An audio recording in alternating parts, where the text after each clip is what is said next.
work on it, and you set it aside when you go to the tournament if it sucks, but you keep it in the back of your head and you're like, well, what didn't work, what worked, and then you come back to it. And then you're not afraid to, have a deck that's not very good because you're just trying things. If you're a fledgling deck builder at home, one of the best ways to go about this is twofold: throw it at the wall, see if it sticks, and second, if it's not working, drop it. And Liu Kai is on the left. He's playing Human Reanimator, and he actually did very well in the Los Angeles Standard Open about a year ago. His take on Blue Red Delver at the time with Desperate Ravings actually inspired me to go and build the deck myself. So now Caleb and I talked about his deck a little bit earlier today, and I had my own thoughts about what I liked or didn't like about this, because this is really more of a green-white mid-range deck.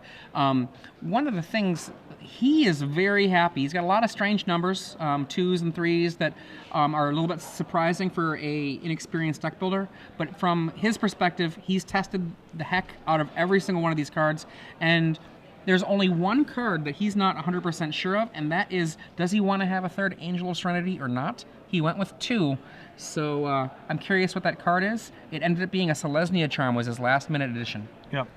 You see Lou Ravings away 2 on Burial Rites. Here's the first real action. We saw the preamble of Faithless Looting and Farseek. Right now, Loxodon Smiter, the first action hitting the table. Yeah, and a card that has seen... and you see what appears to be a Fiend Hunter? Fiendy. Yep, well, that's a Fiend Hunter. Are both the caverns set to human?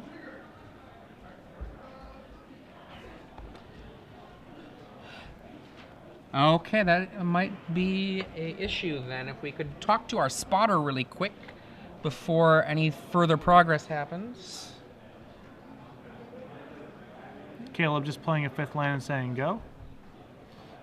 There are 2 caverns on Caleb's side too, which might be the... Yeah, okay. The 2 caverns on Caleb's side are set on Human and Angel, and the 2 caverns on Liu Kai's side are set on Human and Human, so that works just fine. Yep. Liu flashing back his Faithless Losing right now.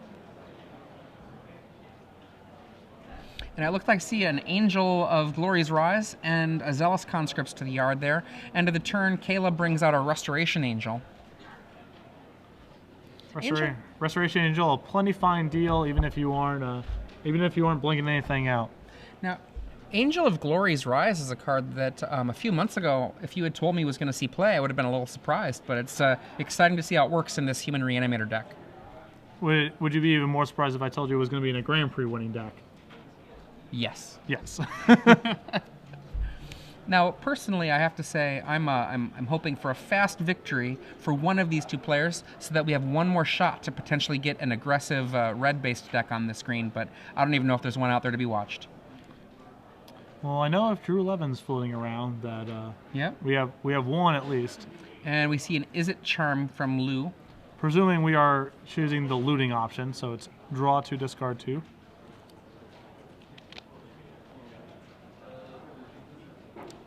Lou mulling over his options.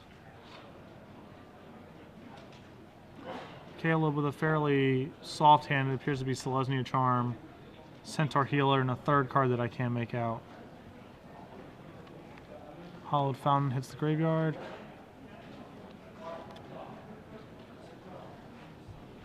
And Lou wisely unwilling to attack into Caleb's open mana.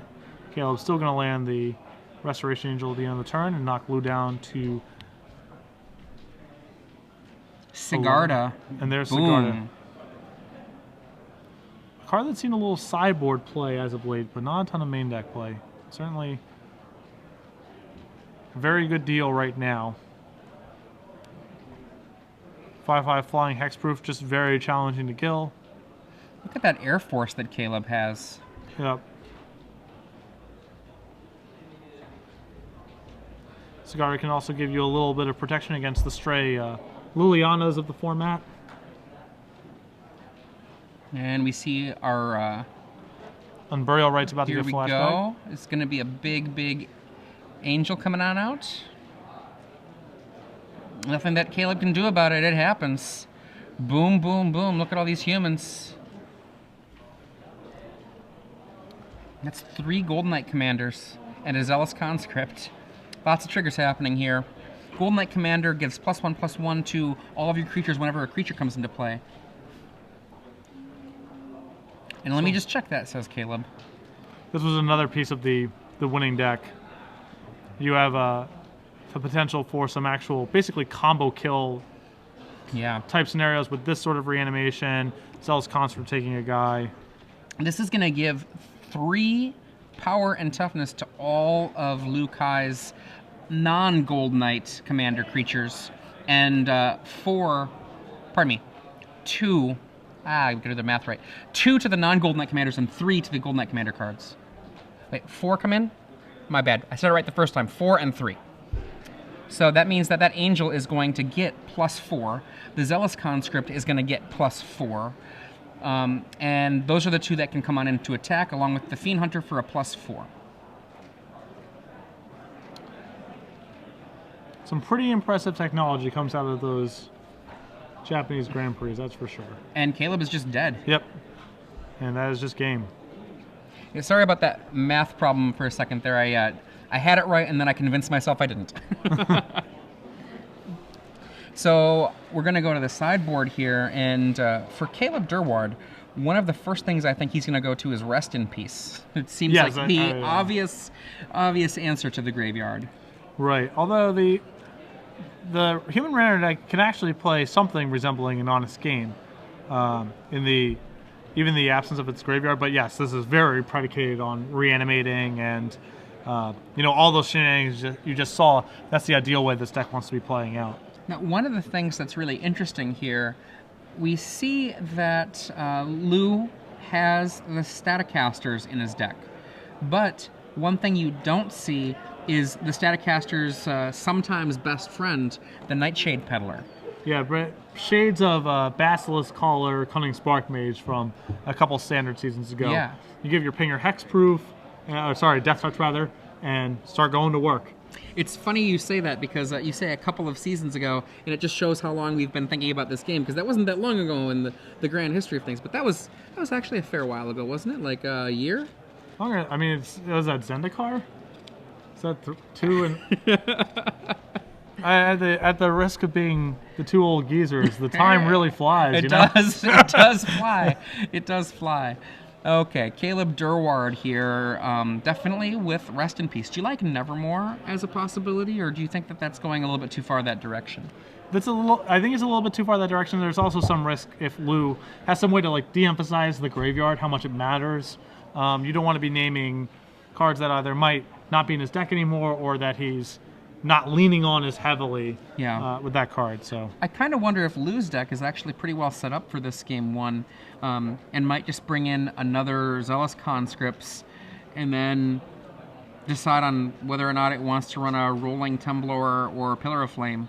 Because I mean, he's not actually facing, from what he saw. Remember, he does not have Caleb Durward's deck list in front of him. He did not see a lightning fast start. What did he see for creatures? He saw, a Farseek on turn 2, a Smiter on turn 3, and or maybe it was an Angel on turn 3 and a Smiter on turn 4. Yeah. He doesn't necessarily know that Caleb's deck is actually fairly has potential aggressive starts with Arbor Elf and Avacyn's Pilgrim. Yeah, I mean, he definitely showed. One would have to assume that he would have to have Pilgrim or Arbor Elf or something, because it's very hard to justify playing a deck where your first play is Locks On, Smiter, Push. Yeah. But Lou might not actually know exactly how Caleb's deck is set up. I mean, all the cards Caleb played could have very easily been even in a Bant control shell. Absolutely. For all that Lou knows. So. I mean, Smiter is the one thing that gives a nod to what Caleb might be playing. Smiter likes to punch things in the face, and it kind of speaks to the potential of aggro like we'd expect in this with Arbor and Pilgrim. But Lou didn't see them, and Farseek does not speak to those cards. Yeah, and I mean, we even saw last week in Las Vegas, Glenn Jones make the elimination rounds with Locks On Smiter and was otherwise fairly mid-rangey deck. So even the Smiter isn't, you can't be confident, because people have played that card in decks that are just, trying to still get to Angel Serenity and Sphinx's Revelation, but they want a body, and they think Smiter is the best card for the job. So I mean, I think Smiter is the better Centaur healer when you're dealing with an aggressive deck.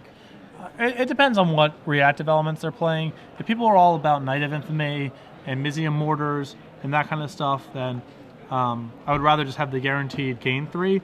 But certainly if people are not playing removal that works, that card can just be moat. Yeah. So it really depends on how the context. the beatdown. Yeah. Context always matters. For those of you who are just joining us, I'm Adrian Sullivan, and I'm here with Patrick Sullivan. No relation other than a love of the game and certain aspects of it. This is SCG Live's open series featuring the Invitational. Now, on our right, Caleb Durward, down a game versus Lukai. Lukai running Human Reanimator, and Caleb Durward with a green-white mid-range deck, which has a real... it's really a mid-range aggro deck. Yes. With, Triumph of Ferocity? Mm-hmm.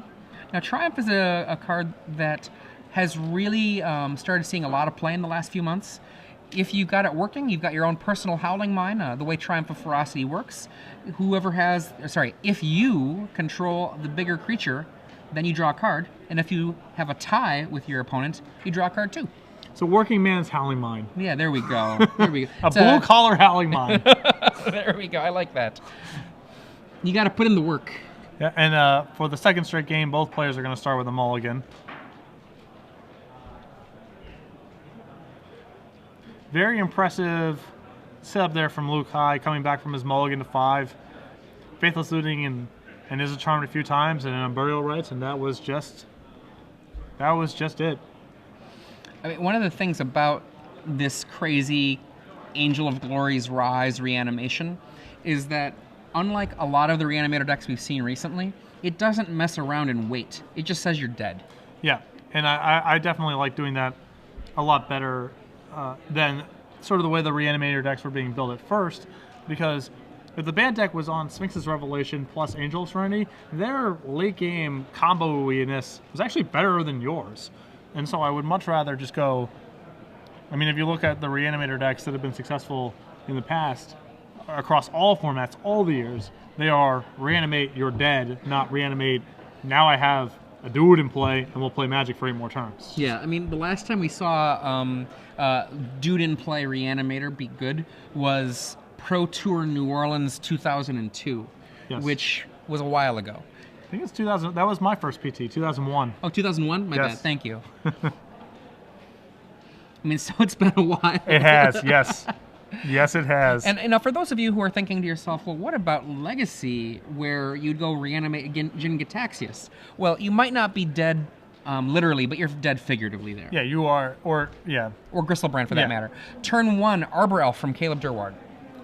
We're going to play an untapped Steam Vents, and I assume that's going to be enabling a Thought Scour here.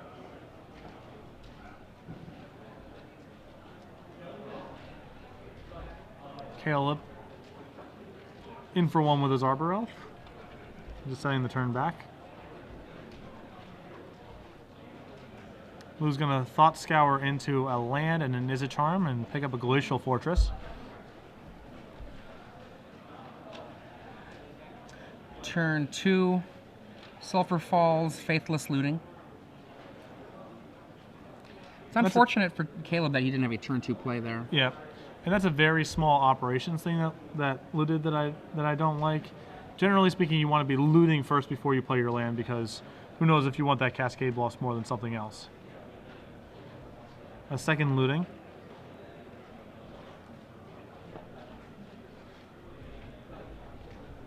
Discards Cavern and Steam Vents. So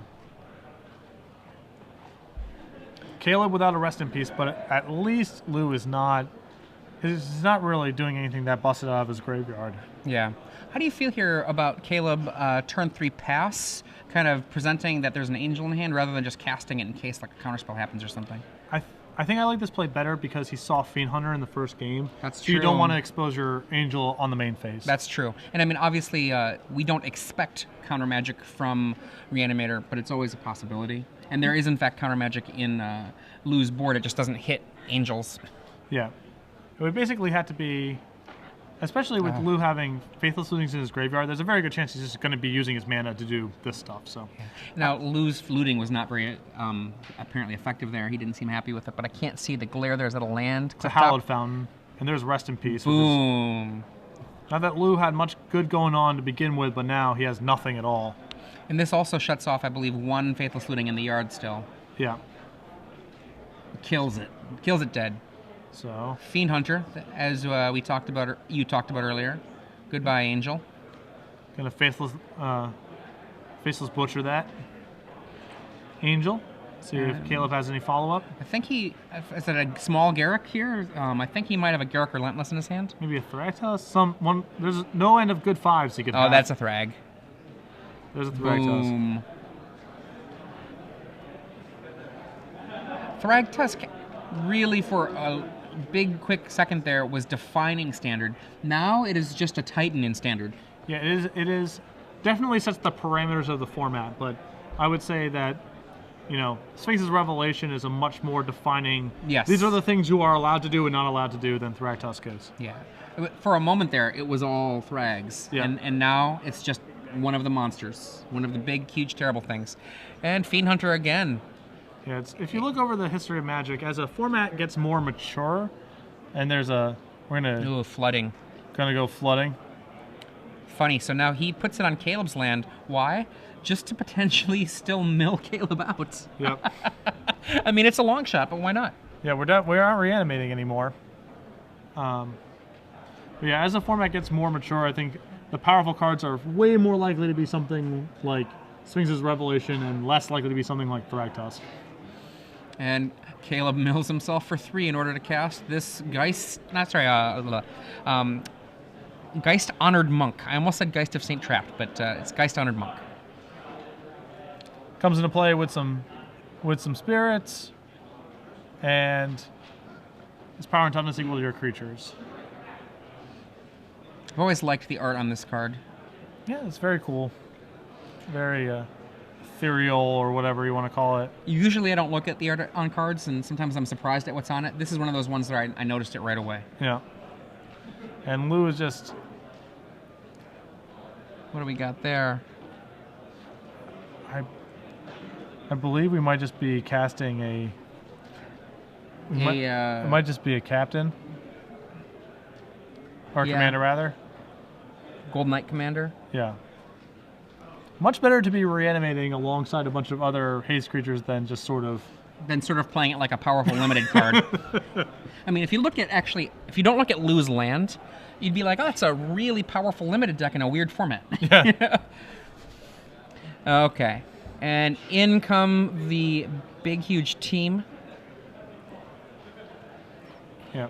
And Caleb's deck isn't really doing anything terribly synergistic. It just has Rest in Peace to shut off most of Lou's powerful stuff, and then just any collection of creatures is going to be pretty good from there. Yep, and we see a block from Lou here throwing away his Gold Knight Commander. Just trying to stay alive. A second Rest in Peace. Lou, looking at his sideboard, he has no direct answers to Rest in Peace. He just has to, essentially, we go to the game 3 now. He just has to basically play through it. Yeah. And that's like again, this is a fairly minor thing. I'm not exactly sure this would even qualify. This is even necessarily a mistake on Caleb's part. I was a little surprised seeing him play the second Rest in Peace there because of the threat of potentially Detention Sphere as a card that Lou could have there.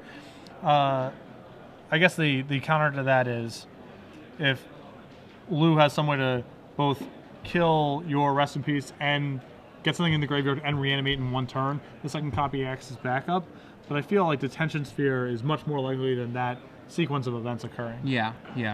And Lou's deck, if Lou does not have that card, but of course these players do not have each other's deck lists, so you've got to try to make those evaluations as you're going. Yeah. And the converse, whether Lou would have, let's say, an Oblivion Ring, for example, it only matters if Lou can put the O-Ring into play and, as Patrick said, actively put stuff in the graveyard and then make use of it, which, given how much mana Lou had, just does not seem like it's going to be realistic. It would have to be something, disenchant your Rest in Peace, then Thought Scour into Unburial Rites plus card that matters. It's an extremely unlikely sequence. So this is sort of on the fringes of play that matters anyway, but For those of you who are just joining us, this is the third round of Star City Games Open Series featuring the Invitational. We're in Los Angeles, California. I'm Adrian Sullivan.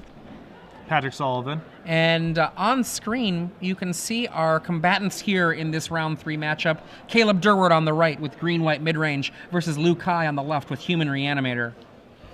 Caleb, as you were saying earlier, one of the real forces, creative forces that are influencing play of Magic throughout tournaments today. Yeah, he is.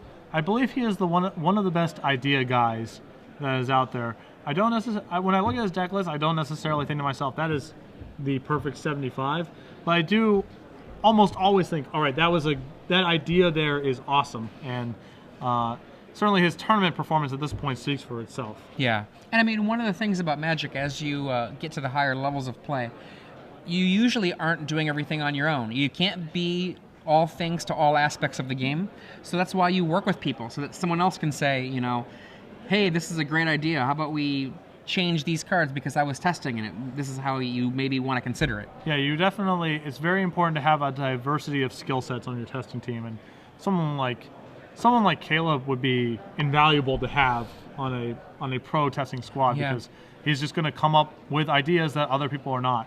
Whether or not they're the best or they can be refined into something better or whatever the case, having someone who's able to crank out with that level of creativity and consistency is just incredibly valuable. I mean, I think one of the reasons that Channel Fireball has had a lot of success is whether or not they've played Conley Wood's decks. Having him in the mix, you know, is one of those things where I think it matters. Yeah, and what is it, as Liu Kai starts off with the Terminal Faithless League, and what is having someone like, you know, like Brian Kibble on your team, you just have someone who's going to be cranking out the best green, mid-range, you know, attacking decks. You don't even have to necessarily be playing the deck for that to be super valuable. Absolutely. Just get a perspective, and you know whatever version of the deck you have is likely to be about as well as it can be built. Turn 1, Lou's Faithless Looting puts a Zealous Conscripts and an Angel of Glory's Rise in the graveyard, versus turn 1, Caleb Durward with a Arbor Elf. That's a much more dangerous opening from Lou than we saw in the last game, where his Faithless Lootings and Izzitrons were putting a lot of lands in the graveyard. Chronic Flooding. A much maligned common out of Return to Ravnica, now in one of the more significant decks in the format. I love it when maligned cards see play.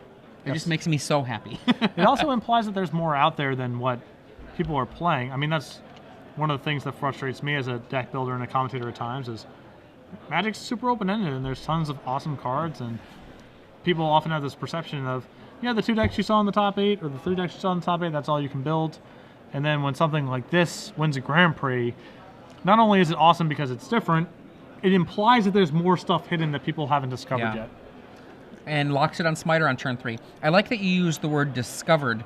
It's a concept I've been using, I think, ever since Randy Buehler talked about it a million trillion years ago, which is that, you know, R&D, Wizards R&D made these cards, and they had a Far Future League.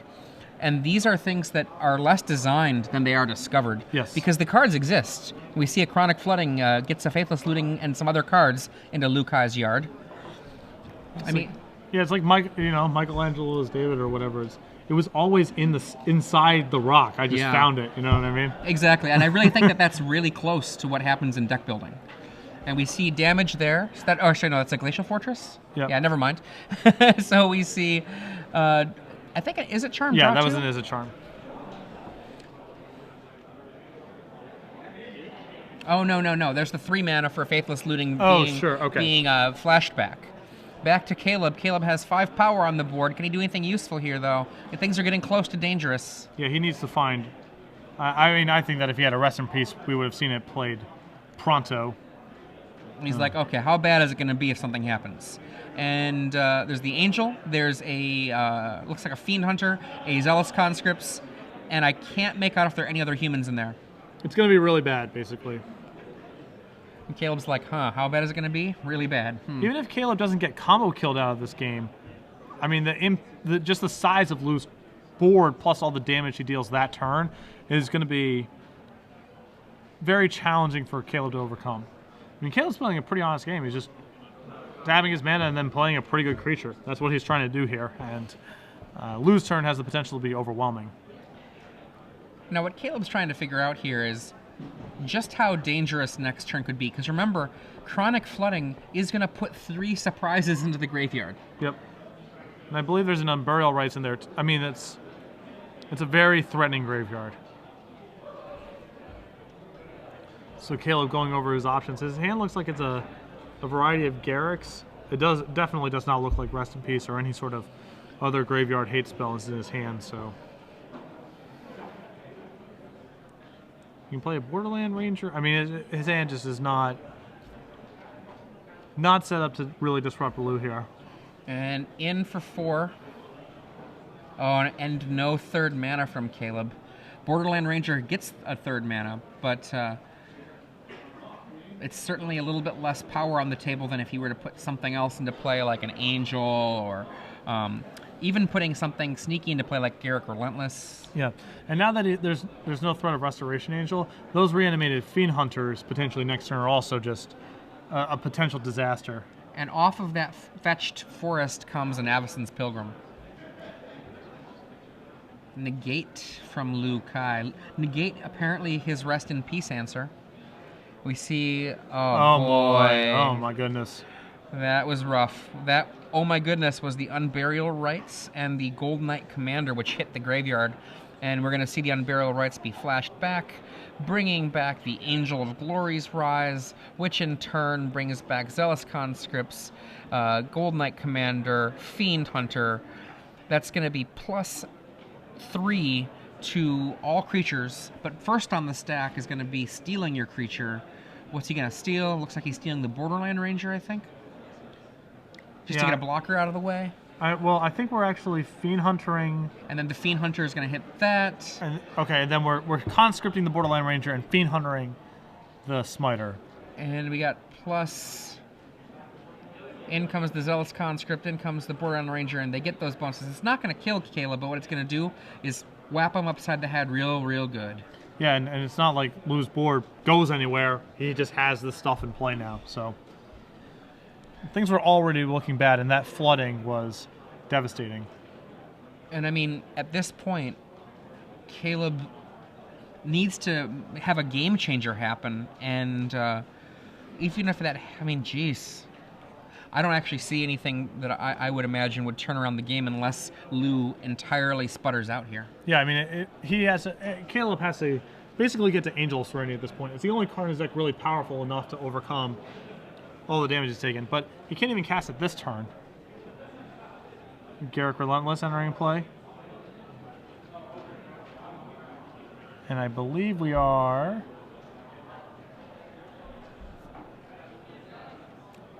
Not...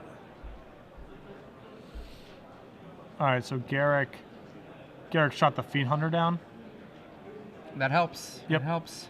And as a result of the 1 power of the Fiend Hunter, this does mean that he still has Garrick around, this time flipped to being Veil Cursed.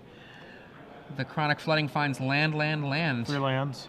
Talking about that sputtering that we were that Caleb has to hope for. Yep. And there's still a huge Angel in the air. Yeah, the worst of this is still not... He's not in the clear just yet, Caleb, because Lou's board is still pretty impressive, and he's got some gas left in his hand. Looks like a Snapcaster Mage, an Izzet Charm, a Negate. We're going to flashback Faithless Looting, looks like. Oh no, sorry, that was Unburial Rites. We're just going to Unburial Rites the Fiend Hunter.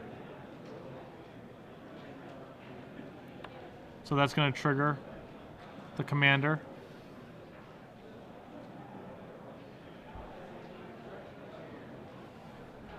And we're in with the team. Yikes. And, talking about cards that were not expected to be seen, there's a bunch of them in play. Chronic Flooding, Angel of Glory's Rise, Gold Knight Commander. These are all exciting cards from that Grand Prix that, previous to this, I bet you that you would have not really had anyone thinking of as real.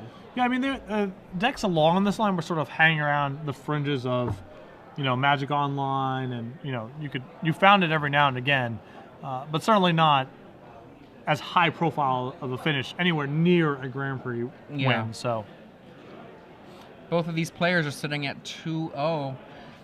Caleb marched in here with his buys to get his 2-0. Lou was playing last round. Yeah, Caleb, one of our most successful Open Series players, so 2 buys, not hard for him to cobble up when he wins as many Opens as he does. Yeah. But he's on the ropes here. He's facing down a ton of pressure. Lou was in the feature match area last round, not under camera, but I believe that he took out the Goblin Master, and my brain just... Who's our favorite resident Legacy Goblin guy? We have so many. We have Max Teets, Jim Davis, There we go. Phillips. I believe he hit Jim Davis upside the head last round, but I'm not 100% certain of that because I was across the room. So the list of Goblins Masters goes deep. John Sonny, Odin Turtenwall, Steve Sadin. There's so many. Trying to narrow it down to one person is just impossible. I don't know that Steve Sadin is a Goblin Master. I've never seen him play goblins. I thought like one of the Grand Prix in like 2000. No, he beat goblins in the finals. No, I know that. that. Turtenwald. Maybe he played it just at one Open, and we were just laughing about the list of Goblins Masters. But now we talk about all this right now because we're waiting for this block to happen. Yeah. Okay. Back to the game at hand. There we go. Finally see. Yeah, and that is confirmed that Liu Kai defeated Jim Davis last round. So we just see a chump block out of Caleb here. I think that attack causes him to fall to 1. And does Caleb have the win here with this top card? We'll see. Yeah, Caleb's trump block. Caleb's trump block gave him the... He is going to turn that elf into an Angel of Serenity. That human, I should say. Well, they're all elves. They'll make 1 mana to make 1 mana. Right, so Caleb's chump block basically allowed him to keep both of his mana creatures and get to Angel of Serenity. Still not out of the woods by any stretch. Now, particularly because this is going to, reset some of Lou's table, but it keeps Caleb completely tapped out with only 1 defender. Yeah, the risk Caleb is certainly not dead on board, but this game is by no means stabilized. Right. That's for sure. So the Fiend Hunter is probably going to go away, which gives him another defender. That'll be 2. Gosh, it's still so dangerous. 1 life. I mean, I have to assume we're going to let him keep. I guess it's probably you let him keep the commander because I don't know. It's rough. Certainly Angel and Fiend Hunter have to go, and then after that it's sort of a wash. I think of which other ones you take. He goes with the conscripts. Oh, maybe not. The problem is, of course, boom. Yeah, there we go. And then the Smiter comes back. And back to you, Lou. A Zealous Conscript is a win. A Pillar of Flames is a win. Is that a... He's got a Snapcaster in his hand. Does he? Or is that a Chronic Flooding? No, he has Snapcasters in his board. Can't tell. I can't tell with the art because of the glare on the card. Yeah. It might be 1 of each. I think he's got 2 blue 1 cards. Is it Charm could dig him deeper? And I don't know if Lou sided in the pillars or not. Yeah. I mean, he goes flooding. Let's see what happens. There's an Angel, Snapcaster, flooding. Now, interestingly, Lou is not dying on the swing here, so Lou has a turn unless something goes crazy. Yeah. But that Garrick could search out something dangerous. Is it Charm? Looking. Draw 1. Draw 2. 2 land. Not what he wants. And Lou just really struggling to find anything to do with those negates. Caleb has been basically clobbering him with creatures this game. I mean, it's to the point right now where I don't think the negates do what he wants them to do. He should definitely keep 1 land in his hand, but, maybe one of those negates can go. This is a tough call, though. Yeah, I mean, a lot of this depends on just whether or not he has Pillar in his deck, which we don't know. Yeah. If he does, then he can just be trying to furiously Izzet Charm and Faithless Looting and find his copy.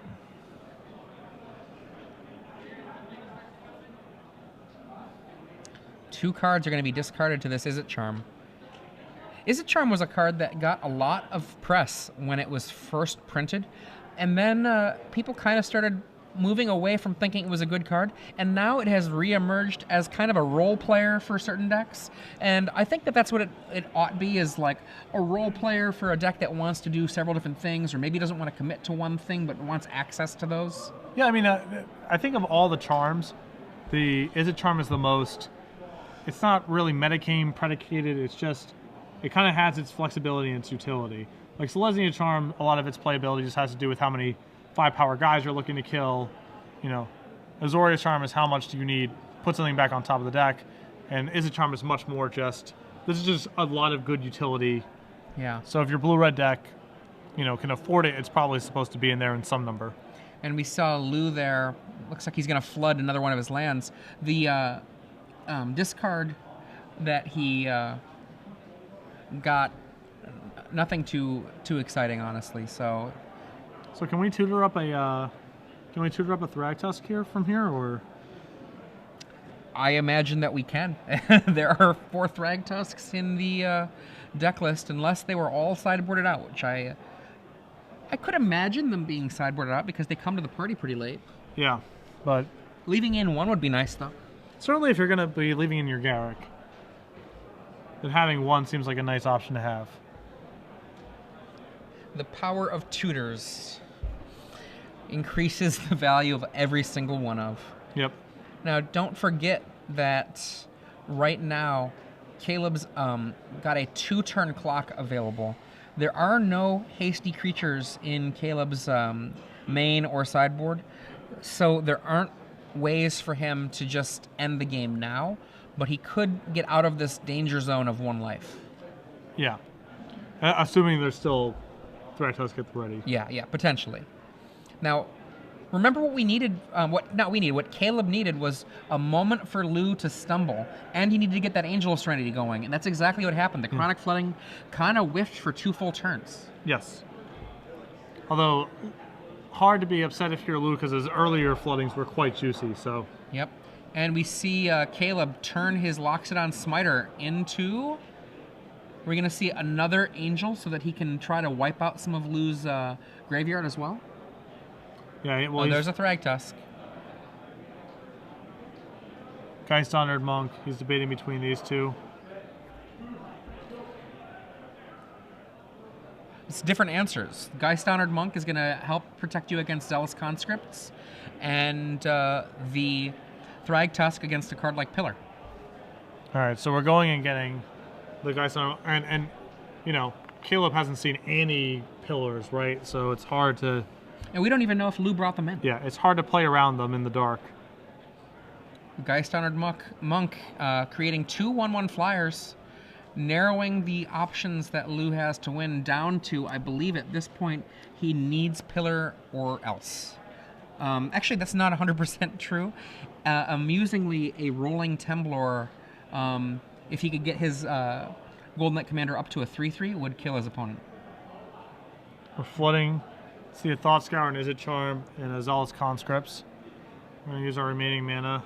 And he Is It Charms, draw 2, discard. Well, he just shows them. Why not? I think he's... I mean, if he's playing like this, then he has to have Pillar in his deck, right? I think so.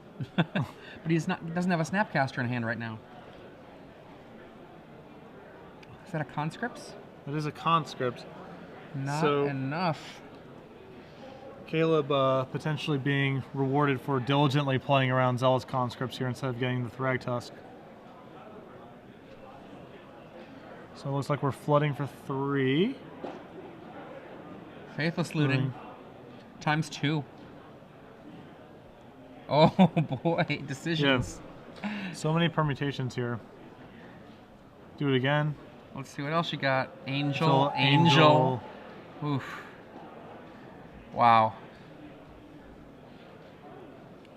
The sheer amount of graveyard filling ability that this deck has is truly impressive. Yeah, I mean, the permutations of Lou's turn here is insane. Like, in theory, he even has, well, I can mill myself over into Snapcaster plus Burial Rites plus Pillar of Flame just by milling.